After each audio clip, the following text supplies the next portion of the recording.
Please subscribe this channel. Please subscribe this channel. Ramesh నువ్వు start అంటే హైదరాబాద్ పాత్రికేయ మిత్రులకు నమస్కారం.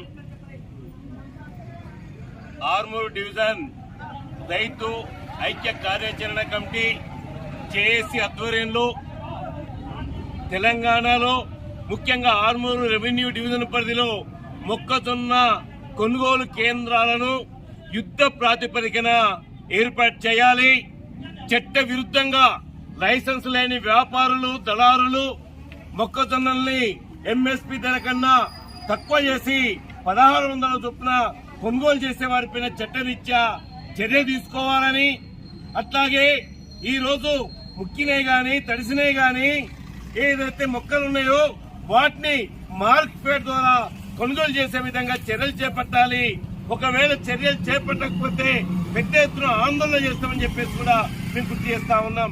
ఈ నేపథ్యంలోనే రేవంత్ రెడ్డి గారు ఏదైతే అన్ని రకాల పంటలు కొనుగోలు చేసి బోనస్ ఇస్తా అని చెప్పేసి మాట్లాడారు. అయ్యా, ఈ రోజు నిన్న కాక మొన్న కురిసిన భారీ వర్షాలతో దిగుబడి 5-6 క్వింటాల దిగుబడి తగ్గింది కాబట్టి ప్రతి క్వింటాల్కు 400 రూపాయల చొప్పున బోనస్ ఇవ్వాలని చెప్పేసి రైతు జేఏసీ తరఫున మేము డిమాండ్ చేస్తా ఉన్నాం. మా డిమాండ్లని వెంటనే ఆమోదించి రాష్ట్ర ప్రభుత్వం కొనుగోలు కేంద్రాలని ప్రారంభించాలని చెప్పేసి ఈ రోజు డిమాండ్ చేస్తా ఉన్నాం.